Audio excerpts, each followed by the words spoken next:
Thanks everybody for joining me today. My name is Matt Collins and I'm the CG Supervisor for Turn 10. This talk today is art directing for 100 miles per hour, and this is really talking about the unique challenges that we have art directing for a title that moves so quickly. We don't have a lot of performance bandwidth because we have to move at 100, sometimes even 200 miles an hour. So we have to be really focused on sort of the core art values and techniques for how we manage our frame. So a lot of the talk today is actually speaking to the core art principles and core values of art. But because we don't have a lot of sort of bandwidth for fancy graphics effects and everything else, we really have to double down on art direction and those core techniques. So I'm going to go ahead and start going through it.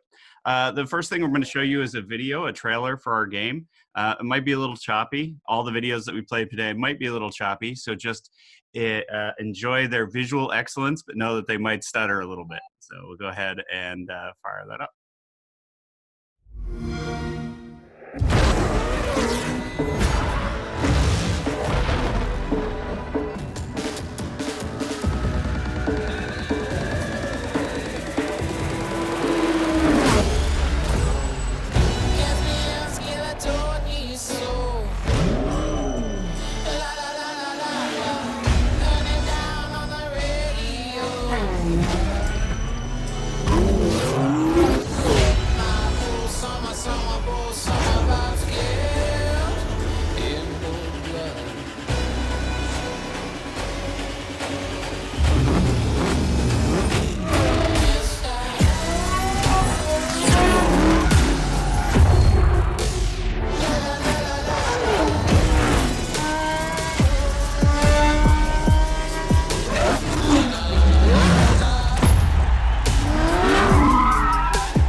That is our very pretty game, which I am very proud of.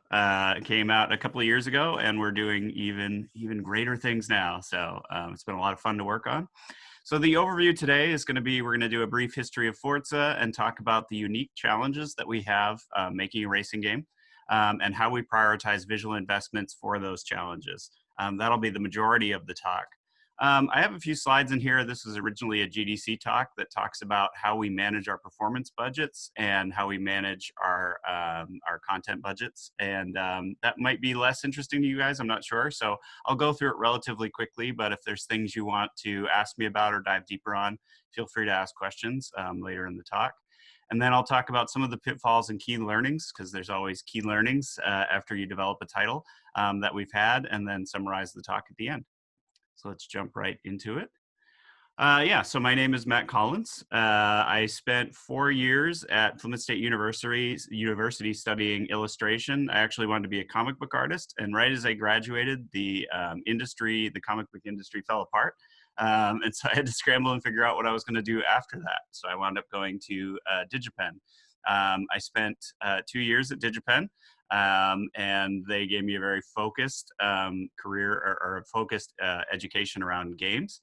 And then I wound up as an intern at Nintendo and eventually getting hired there full time. I was at Nintendo for 3 years working on Wave Race, 1080 Puzzle League, and eventually moved on to Microsoft, where I've been making Forza titles since Forza 1. And I've been there ever since, and I'm now the CG Supervisor at Turn 10. So yeah, just talking a little bit about the history of Forza. We've made 7 titles in our main motorsport franchise. There's also 4 titles in our Horizon franchise, which is a part of our sister studio Playground. They're over in the UK, so we've also worked with them to make a number of those titles. And we also have a mobile title, Forza Street. So a lot of years of Forza.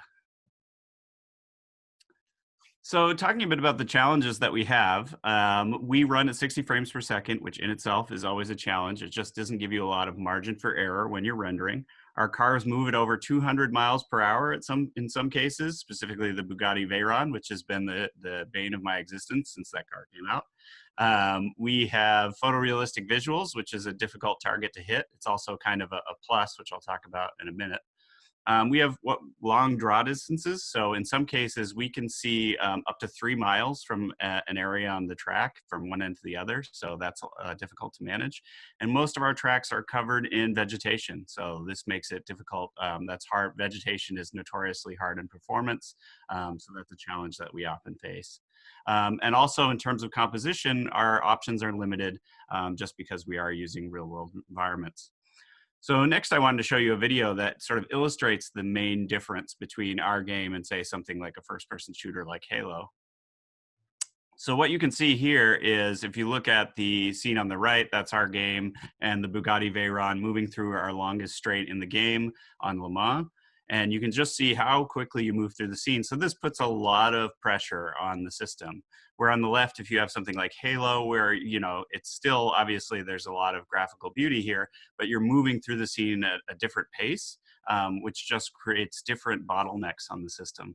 So oftentimes when we're moving through the scene like this, we'll have problems where the textures drop out, the geo drops out, the whole world drops out. The system just has a hard time keeping up with how quickly and how rapidly we're throwing geometry and textures at it. So it's always been a challenge for us. And so what that leaves us is not a lot of performance, and I'll talk about that. So the perks of making a racing game, it's not all bad. It's a controlled experience. It's on rails. We generally know which direction that you're moving in. We can run some of our off-track modes at 30 miles per at 30 frames per second. And the fact that our cars move at over 200 miles an hour is kind of a boon at times. It means that the user can't slow down and look at every minor detail, and it means that we can spend more time on the overall frame and less on the individual quality of an asset, because we know that person is moving very quickly through the scene. And also photorealism, the nice thing about it is that it's a clear style choice. We know what we're trying to hit. It's not ambiguous. A lot of people have a frame of reference when we're outsourcing, so that's helpful to us. So how do we prioritize visual investments at speed? And like I said, this goes back to a lot of the core art principles. I like this quote here: "The first principle of the art is not to rely on tricks of technique. Most swordsmen make too much of technique, sometimes making it their chief concern." What we've seen is when you have the ability to use a lot of fancy graphics effects, it allows you to sort of get more lax about some of the core art principles, art values. Because we can't rely on those effects, we almost are exclusively on core art principles and values. And so this provides us a razor focus. And we actually believe that because they're so core to art, that any game title or anyone that's making something, if they pay attention to these core principles, it just makes their work better.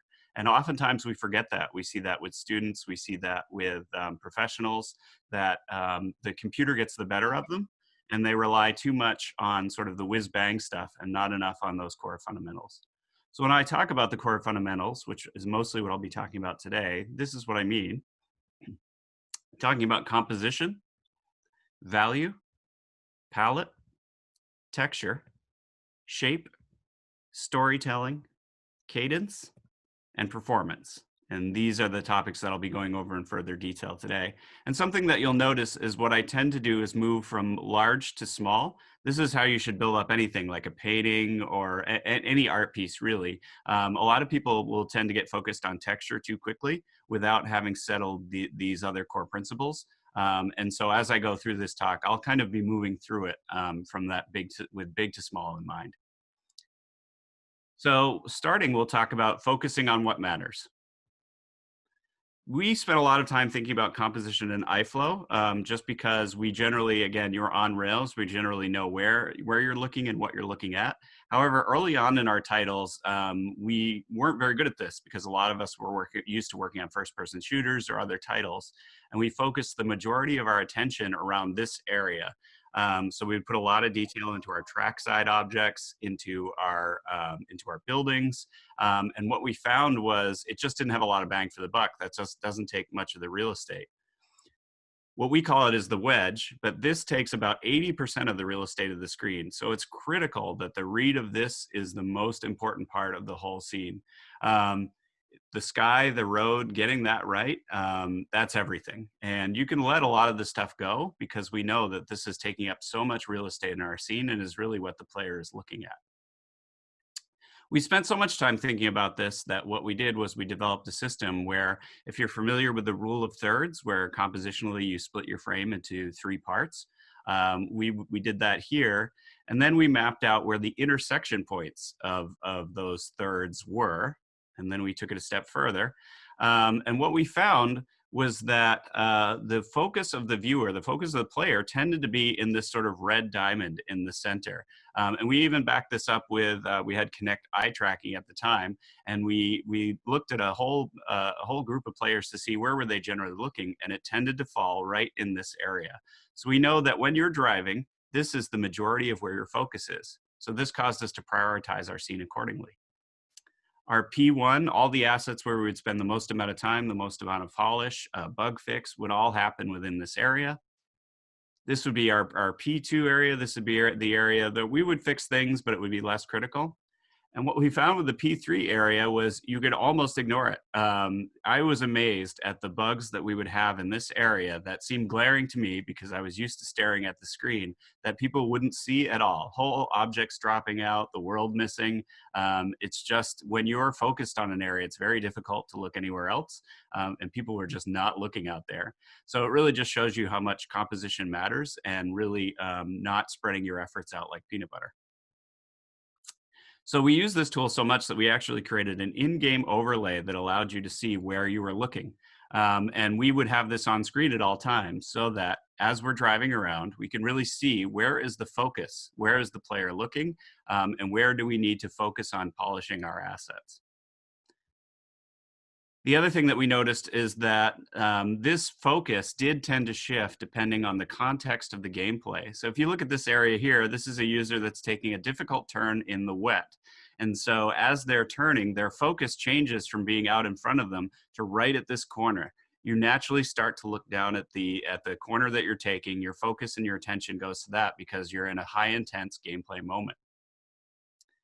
This here is where you're straightening out. And what we found is then your focus shifts. It goes from being at the corner to up and out towards the horizon. So I'll talk about this later, but knowing that, we tended to put our big moments or our big areas of visual interest, in this case, having a really compelling sky, out in front of you because we know that's what you're looking at that time. So talking about the corner, what we did is if we know that you're looking at the corner at a particular time, that's where we'd spend a lot of our attention and focus in detail down on that corner. So then we would start to add things like storytelling elements, extra detail. We'd spend a lot of time and attention on that corner because we know that's where your attention is. And knowing that really helps us prioritize as we're directing our content throughout, because we just don't have a lot of time to make content at the same level everywhere. So we really have to understand where the player is looking and focus our attention there. We like to think of this like a painting and how you would approach a painting. If you look at this, which I really love, this is a painting of a woman that by one of my favorite artists, where all of the attention to detail is right around the face, where your eye tends to focus anyway.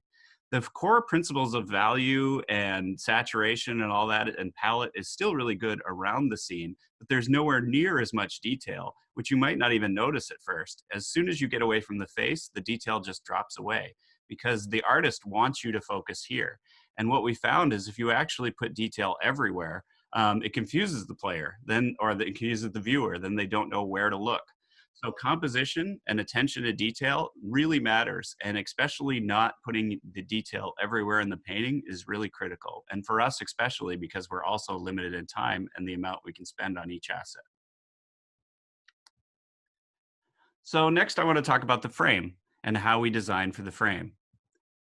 Because we're moving so quickly, the frame is really your impression of the scene. This is the part that we have to get photorealistic. And one of the biggest tools that we have to getting photorealistic visuals is around value. This is also true if you looked at paintings as well. So much so to the point that we would actually do blurred grayscale thumbnails of our scene just to make sure that our values were reading okay and that nothing was standing out. To actually call out this scene in particular, we used to really struggle with this, where we would have areas like our guardrail, if I show you over here, or areas like our road lines being too white or not cohesive. And what that does is contrast draws your eye. And what we found is that people are actually looking at the road lines and looking at the guardrails rather than looking at the car.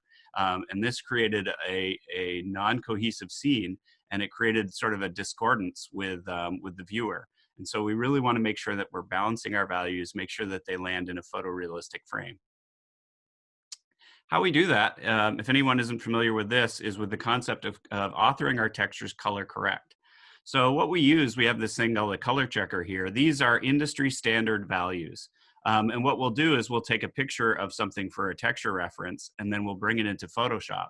And what happens when you take a picture of something in the real world is that it's colored by light. You can see that these are two very different scenes. One is in the overcast as one is on a bright sunny day. And what we're trying to do is we're trying to remove all of that light information, all of that color information, and get down to what is the base value for that color. And so we'll bring our textures into Photoshop and balance them, because Photoshop knows what color this color checker needs to be, and they'll balance it to get the appropriate values. And this is key for us to get good values and good base values at the beginning when we're authoring our textures. Whoops. So we even created the spectrum that shows these are where all the things in life, and this isn't all of them, but is a handful of common ones that we use in our game, fall on the value spectrum. And what this shows us is a couple of things. One is there tends to be what we call the art direction range. Almost nothing in real life goes above, doesn't go to pure white, and never goes to pure black. If something goes to pure black, it's like some weird special material that's designed to absorb all light. But that rarely ever happens in real life. So we never allow things to go over these values. The other thing we found, if you see this red line here, is that most values fall on the darker end of the spectrum. And we actually see this error in when people paint as well. They tend to author their values or their diffuse colors too light because they're used to seeing them hit by light.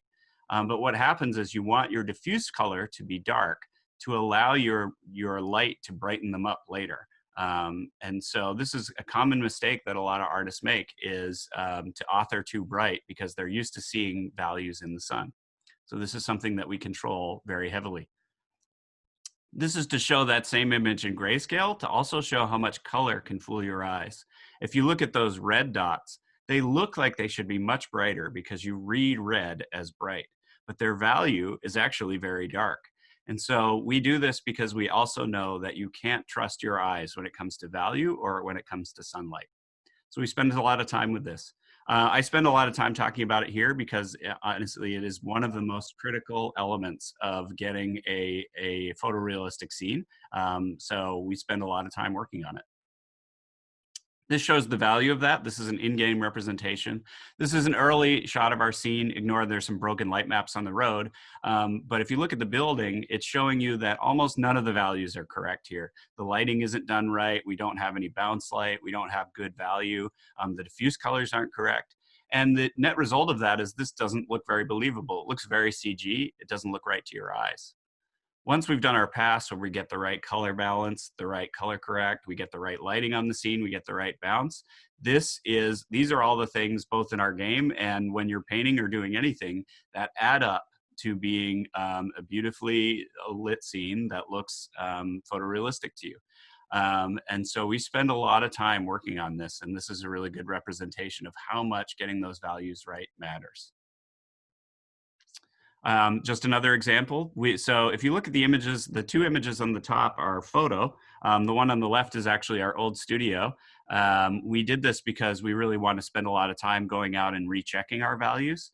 The image on the bottom is from our game. And you can notice a few things that are slightly off, like the trees aren't great and maybe the reflections, but you can see how closely and how much time we spent making sure that our values were as close as possible. And then that translates to the two images on the right. That's Laguna Seca. The image on the top is a photo, and the image on the bottom is our game. And we just spend a lot of time, again, really massaging those values and making sure that we get them right to produce a photorealistic scene. And this is just an example of that same scene in Laguna, just with its values. So you can kind of see where we landed with that. So the next thing I want to talk about is palette, going along in that we move in a very sequential manner. When it comes to palette was what we used to create our mood. So just a quick anecdote here. We did this. We shot Dubai in the desert when it broke the heat record for that area for all time. So while we were out shooting in the sun, it got up to 131 degrees. So we were out there, all of our cameras stopped working right around 1 o'clock in the afternoon. Everything just shut down. It was just too hot, including us. So we went back to our car, and what we found in our car was that everything that was metal or thin had actually melted. So all the little metal springs, all the coils, all the little metal bits in our camera cases had all melted into these little puddles of liquid metal. So we went home because we're like, all right, that's probably too much. And we actually pulled the key cards out of our pockets, which were plastic, and they had all melted too. So we kind of threw them on the desk of the hotel, and we're like, wow, how do you guys deal with this? And the hotel owner is just like, because no one goes out in the day at this time. Are you guys idiots? So we really struggled here. But what we really found was there was a mood and atmosphere to this that we wanted to capture, this sense of heat, this sense of intensity. And the way we wanted to capture that is through this palette. What we really liked was this feeling of this warm orange sand against this super cool blue sky. We felt that was a really great juxtaposition and a great way to show the intensity and the heat. You can kind of almost feel it, right? And so you can see at the bottom, we also have what we call a weighted palette, which is to say the larger blocks are the ones that are going to take up more of the scene, that are going to have a greater effect on the scene. And so this is something we really think about when we're trying to establish mood. This is another shot of a real world track and us basically doing the same thing, but really thinking about palette in advance. I'll show you some examples of what the impact that is. This is one of our tracks, Catalunya. And what it is, this is it, just vanilla right out of the box. And what we wanted was, we wanted Catalunya to have more of a mood, but we weren't sure how. And we actually used palette and shape language, which I'll talk about in a minute, to establish that. So we talked about, what if this had like a real high intensity F1 racetrack mood? And we did this. So through shape language and through color, this is very stark, almost black and white in terms of its, it's very red and white, almost monochrome, but it feels very professional, very, very race-like. And then we said, well, what if this was a bit more festive? And we looked at this. And so you can see, and this also, if you look at shape language as well, you can see between palette and shape language, if you look again, how much this palette is having an effect on the mood and the complexion of the scene. And so these are the types of things that we spend a lot of time thinking about. What mood do we want to impart to the player? What impression do we want you to take away? And that really shows you how much palette has an effect on your impression of that scene.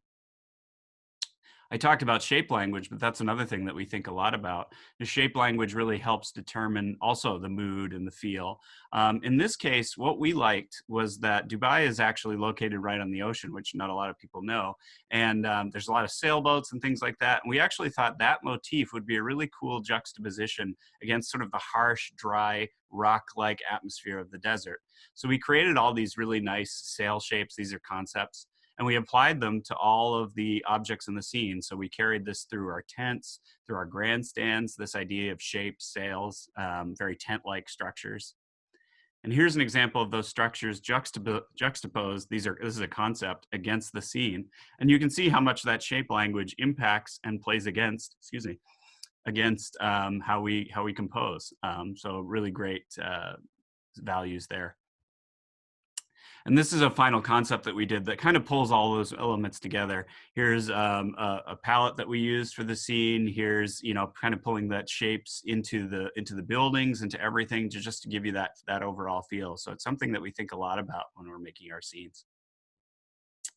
All these things is to say that we're trying to impart a mood and atmosphere. What's really interesting to me is when this is Prague, this is one of our crown jewel tracks. When we went here, we actually were really, at first, really attracted to this one image that we had that showed Prague. It was almost grayscale. It showed an Aston Martin. It looked really haunting. But when we got to Prague, this was actually the atmosphere that stood out to us. This kind of golden light, these Renaissance colors, this mood was with us the entire time we're here. It had this really nice haze, and we're like, oh, this is the mood we want to capture. We just love this feel. And this is often why we send our track leads on reference trips, so they can take away this sort of feel, the smell, the mood that you really don't get from looking at pictures a lot of the time. And so we make sure that we impart that mood into all of our tracks.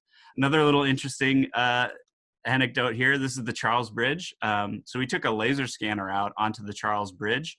And if you know what a laser scanner is, at the time, it was 6 feet tall, looks like a giant evil robot. And we set it up at about 4 a.m. in the middle of this iconic bridge structure. And I don't know if you've ever set a large piece of technology in the middle of an iconic bridge structure at 4 a.m., but it tends to freak everybody out. So while we were in the middle of laser scanning, even though we had permits, cops started running at us from both sides of the bridge.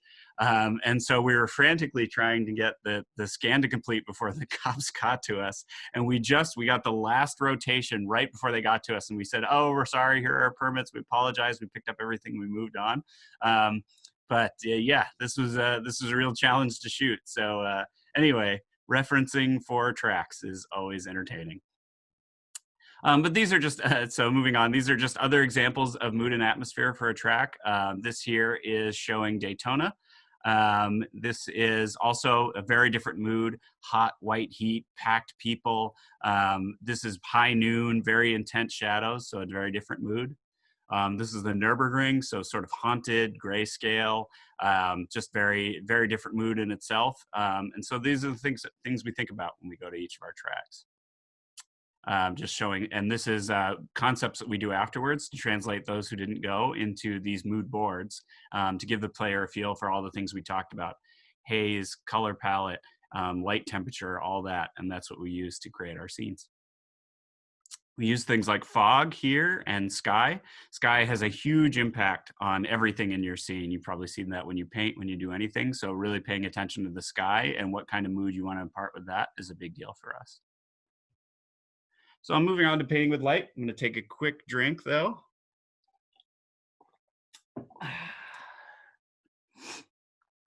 This is another thing that we do quite a bit of, is we use light. Not often the light scenario that we have is not meeting our needs, or it's not giving us the effect that we want. So we spend some time changing our light, using our light. In this case, this is an early concept that we did. The problem we were having with this tunnel was it was too dark, and it was really difficult for you to get a sense of parallax because there was no contrast for you to be moving against. So it felt like you weren't moving very fast. So what we did was what we often tend to do in these situations is we actually started to cut holes in the roof. We started to move the sun direction to get more contrast in the scene, to get more visual interest, to get that sense of parallax. This is us continuing to experiment with that. We still weren't getting what we wanted until we finally landed here. This gave us the right amount of light. It gave us the right amount of visual interest, the right amount of contrast, and gave you that sense of speed. So we'll often do this. We'll either add or remove objects. We'll add tree walls. We'll do things to use light to our advantage to give the effect that we want to give. Moving on, I'll just touch on this real quick. One of the other issues is with scale. What I don't actually have right here, which I apologize for, is an example of bad scale, but this is an example of good scale. What we found early on when we had so few polys to deal with is that we would spend all of our polys on our big objects and ignore our little ones. And what happened was that actually made everything in our scene feel really cartoony, and you also didn't get a sense of speed. When you don't see these small grounded objects that the player is familiar with, then there's no sense of context. There's no feeling for how big a thing is, what its scale is, or how quickly you're moving against it. So we actually had to double down on all these small grounding elements, all these small set pieces. So if we have a building, including the windowsill, if we had a race side object, including these like kind of these booths and these carts, because we want to give you a sense of context and why and how big something is. And so we actually double down on these. We actually spend less polys in our large building and our large assets and more polys on these small grounding elements to give you that sense of scale and proportion. This is something that we see often that beginning students don't do well. They forget to add these grounding elements, and as a result, their scenes feel cartoony because you don't know how large they are. So finally, I want to talk about texture. And again, I saved this one for last because while this does add a great deal to your scene, it tends to be the area that students and even professionals tend to jump to too quickly. And so texture is obviously important to give you that sense of detail and surface type. What is this thing going to feel like when I touch it? But you don't want to go here too early. So if anyone is familiar with photogrammetry, this has been a groundbreaking technique for us and something we leverage heavily now. But this is where you take a series of images with your camera, and then you use a program like Agisoft or Reality Capture to assemble those pictures into a 3D model. And so this is an example of a model that we did here. This is a tree using photogrammetry. And our artists build almost all their assets with this technique at this point, and it's been really awesome for us. This is another example of where we created this rumble strip using photogrammetry, and it just gives you, and see all these storytelling elements, all this really nice texture. These are all the little elements that add up to making something look photorealistic. In this case, we are using a photo, but it's often the details that people miss when they're creating those textures, is all those little details and story elements.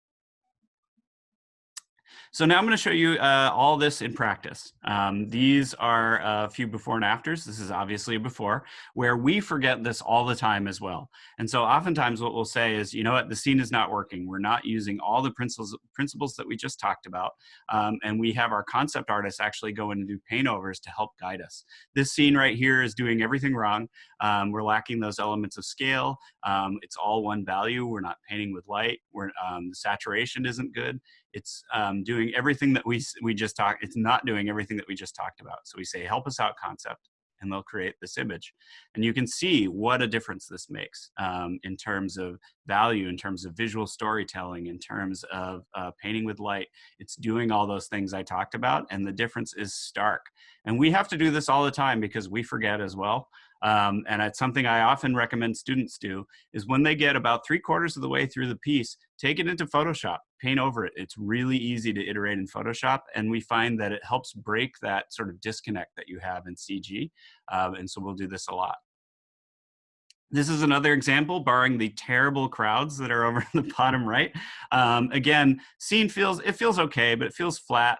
It doesn't feel dynamic. It doesn't have those elements of storytelling. You can see the reference image down in the left, and even the thumbnail read is better than what we have. So we took it in and we said, what can you do, concept? And they produced this image. And again, it brings that value separation. It brings that contrast. They even put in smoke and birds and all these little details that we forgot about. So highly recommend doing this, and it really helps to illustrate all these points that I've been talking about. So yeah, just talking about the cohesive frame. None of this is new. These are all core values that everyone knows about in art, but we tend to forget. But it is a combination of all these things: line, shape, color, texture, value, form, and space. And it's easy to forget them, but they're just as important in CG as they are when you're doing a painting. So the next thing I want to talk about is cadence, how you move through the frame. So everything I've talked about now is still frames, but we also want to talk about how we design the experience when you're racing through a track. Early on, we did this poorly. When we designed our racetracks, this is a concept that we did before we did one of our racetracks called Rio. And what we said is, we're going to put a visual moment, something to blow you away on every single corner of the track. And the problem is, as everyone knows, when you turn everything up to 11, nothing is. And so what we found was that the player had no areas of visual rest. They were overwhelmed, and they weren't getting the impact of a lot of the areas that we designed. So this was an important thing for us. This is a track that we designed later. This was Dubai. And what we said was, we're going to have 4 key moments, 4 areas that we do turn up to 11, and allow mini moments or areas of rest in between. So we like to think about this as a piece of music. You want high points, you want mid points, you want areas of rest. It's often how you look at a painting. You want to make sure that not everything is up to 11. And so now we design our tracks, and in my opinion, they're much more successful because the key moments that we design have much more impact to the player. We also don't spread our detail over the whole scene like peanut butter. This is a mistake that we made early on. What we do is, this is a shot from our game. This is the iconic hotel from Yas Marina. What we do is we design these areas to have the most visual impact. And we actually put about 80% of our art efforts on these areas because we know as you're driving around the track, there's the hotel again, that is what you're going to see the majority of the time. And that's what's going to have your visual impression. And we let the other stuff just kind of bleed off into the distance. This is an example from Rio. This is basically what I was talking about before, where if we know that this is on at the end of a long straightaway, we built this iconic moment, this shot of Sugarloaf Mountain, and we know that we have your attention here. This is a low impact gameplay area. You're going straight, you're going downhill. There's not a lot that you have to do here. And so we often will design our racetracks to build in these straights so that we can focus your attention on these moments so you can appreciate them, so you have the time to appreciate them.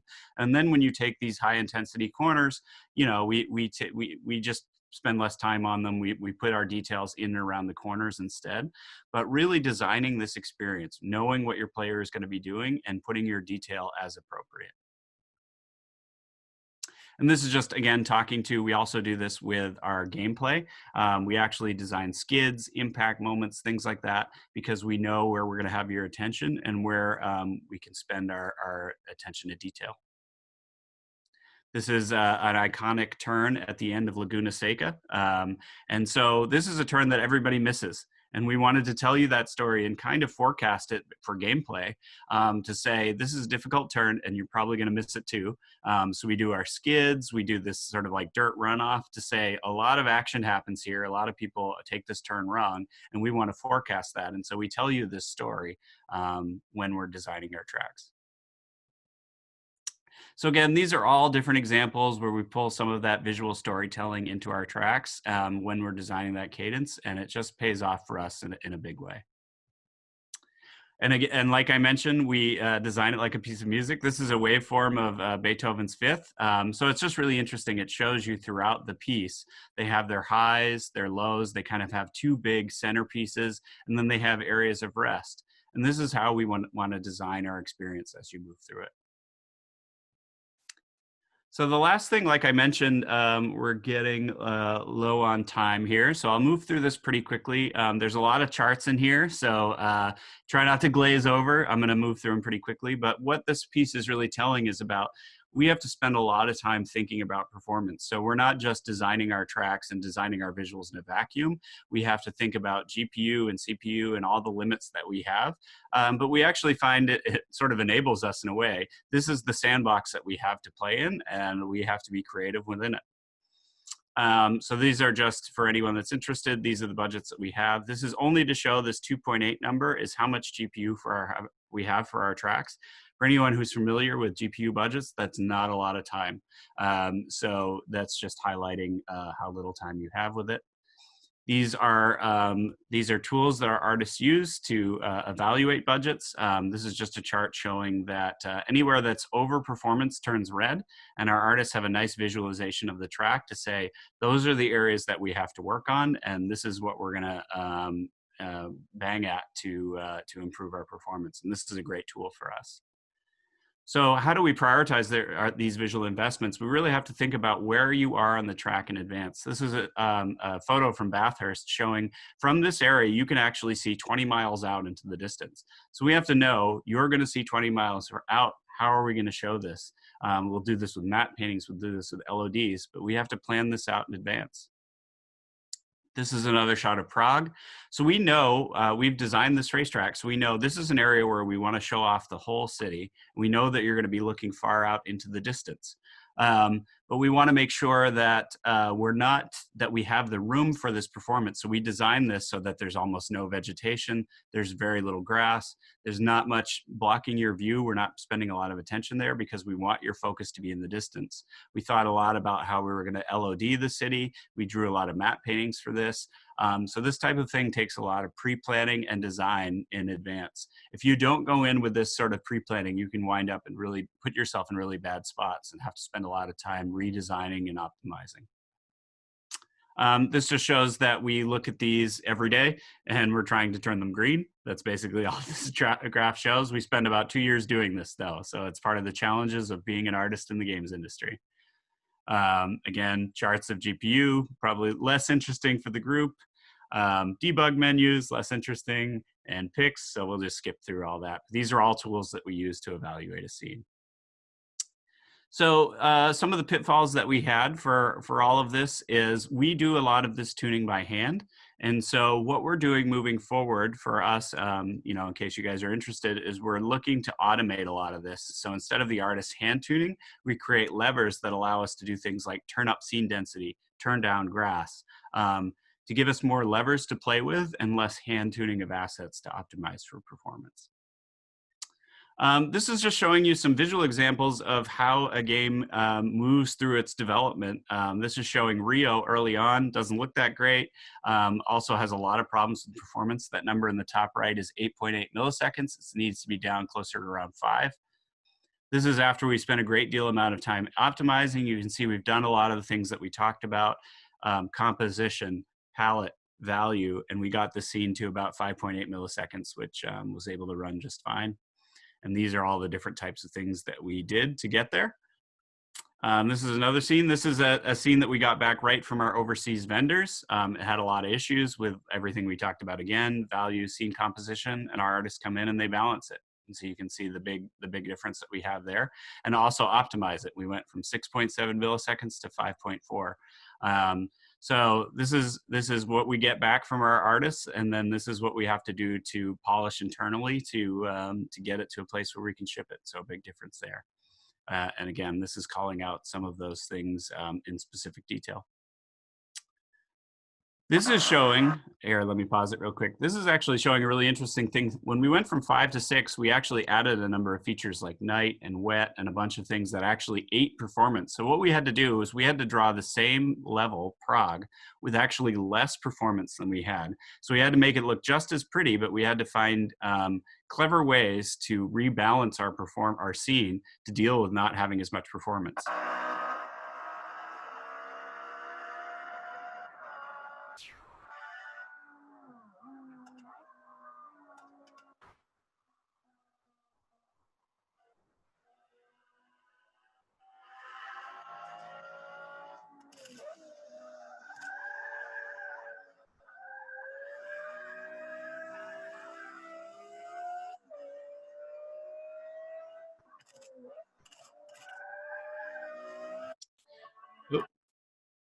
Sorry, let me go back.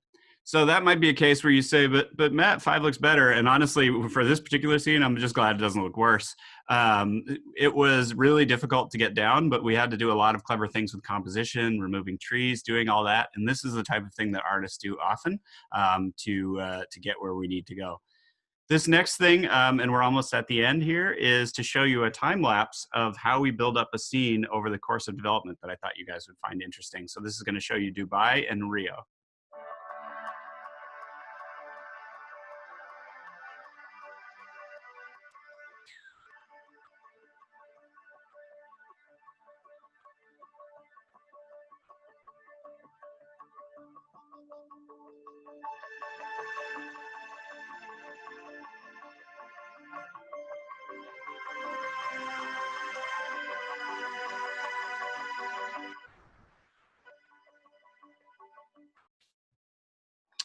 Yeah, so just to summarize, this is really, again, this is doubling down on core art principles, and those are composition, adding fidelity and detail where the player's natural eye flow is, those core principles of value, palette, shape, and composition. Don't lose them. We do often in the industry. They're really sort of fundamental, but it's amazing how often we forget.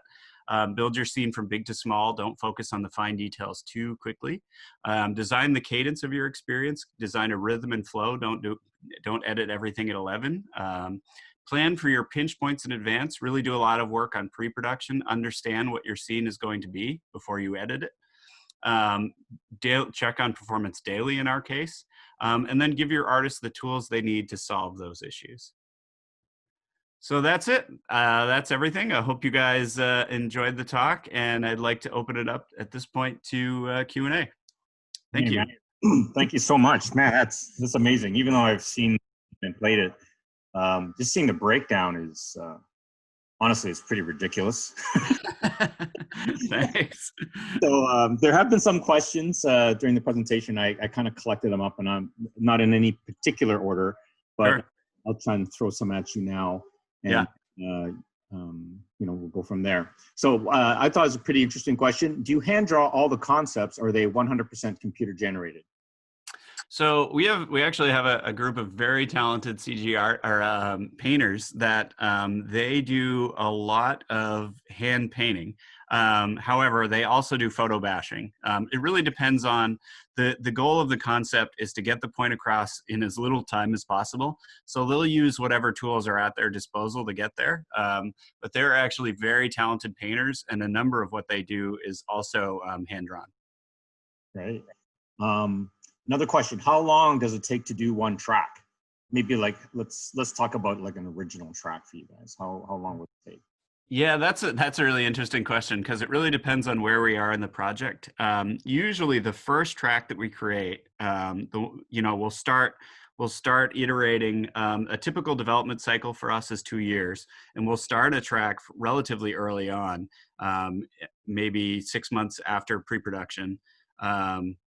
And it takes us about 1.5 years to make that first track. After that, our crown jewels, what we call our fictional environments, they'll tend to take maybe less time, 1 year, maybe even 9 months. But fictional tracks just need more time iterating. Our real world tracks, when we're first developing them, take about 1 year, and then we get those down to 6, maybe even 4 months at times. And really a lot of that is our artists are getting more familiar with the system, our tools are getting more developed. So it goes from a longer time to a shorter time over our development cycle. So I would say on average, it takes about 1 year to develop a track. Yeah. Just curious too, how do you guys handle the art team? Like how many artists? I know you guys also do outsourcing. What does that kind of look like? Yeah, so we have sort of 3 categories. We'll have our internal artists, and that's a smaller team. We've actually grown over the last few years, but that's typically about 8 to 10 on, say, the environment team. I'll use them because it's a typical ratio for us. Internal artists, maybe less, maybe closer to 6. And then we'll have maybe another 12 to 18 contractors that we also have internally at the studio. At our peak, and then we'll outsource to 3 or 4 different outsource companies, and in that case we could have hundreds of artists working at it at a given time. So that's kind of the breakdown for our environment team, and that kind of scales across all of it. That's our largest team, but it scales across the other teams. Okay, there was a question about how much of a role does 3D scanning have in the pipeline?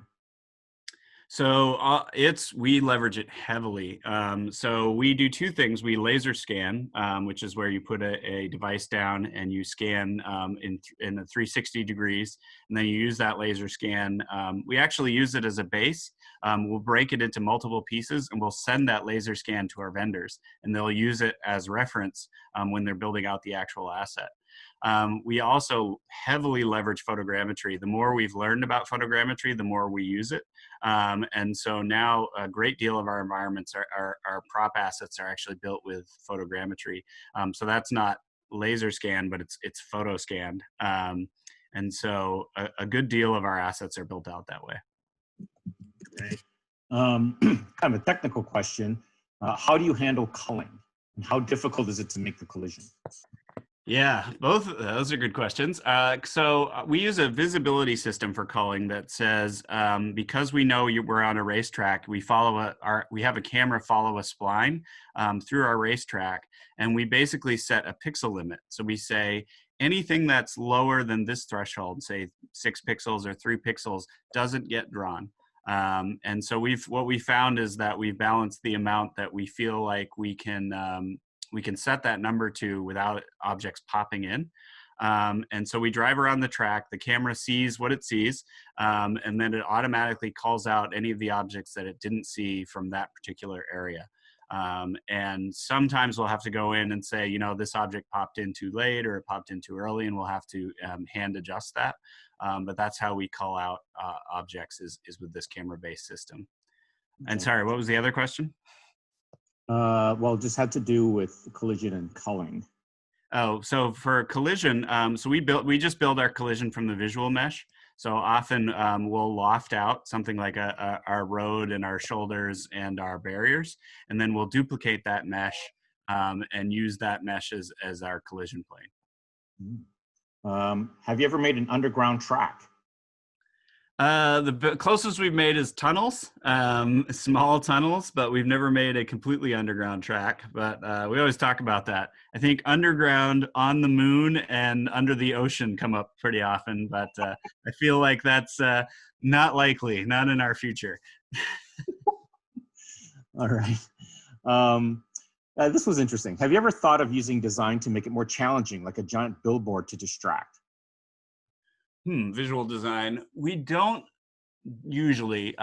We spend a lot of time trying to make it easier for the player.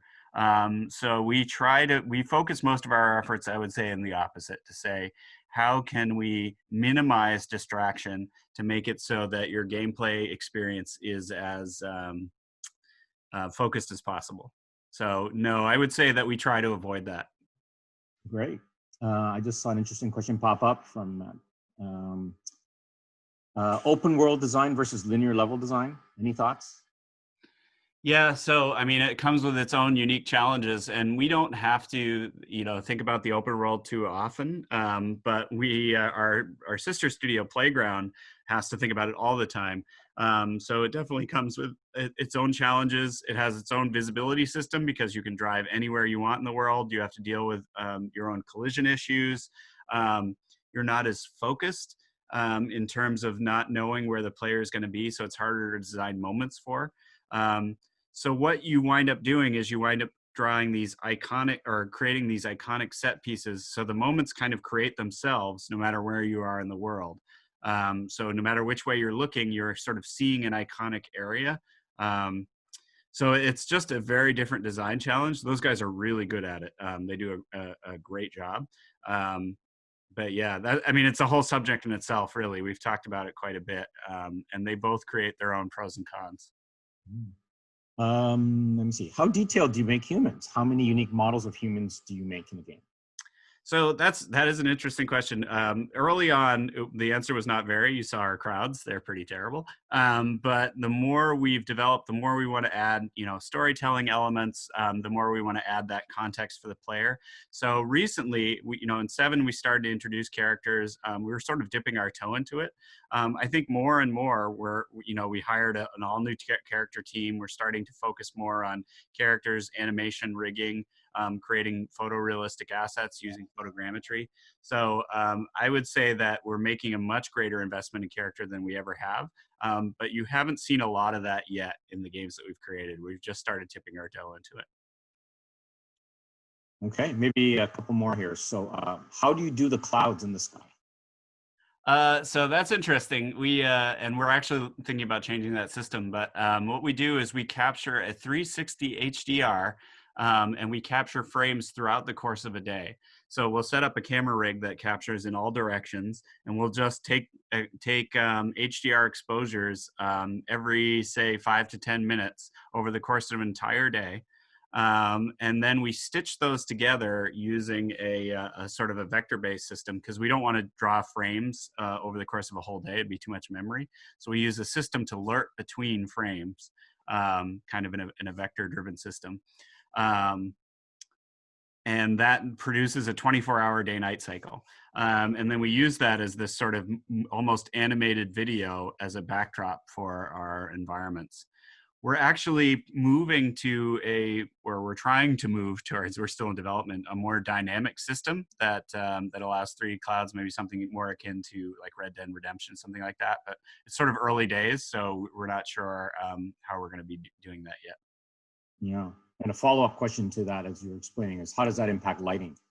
Yeah, and that's the trick. So what we do is because we have these skies, we're limited in what we can do for lighting. We are sort of married to whatever we captured. And that's why we're looking to break away from, even though visually the impact is high, it's limiting. And so what we're looking to do is break away and explore a more dynamic CG centered system that allows us to light it and the scene at the same time. But the question is, can we get the same level of visual fidelity and impact with that system is something we're still iterating on. Great. Well, I think that's it's time for us to wrap up. I do want to thank Matt again so much for giving such a great presentation. I mean, again, the visuals are just stunning, and hopefully everyone, you have a much higher appreciation for what goes into creating the visuals for this game. So thank you again, Matt. Great job. Yeah. And I'm seeing a lot of thank yous, so I just wanted to say you're welcome. It's been my pleasure. I really like talking to you guys or showing this to you guys, and I really enjoy doing it.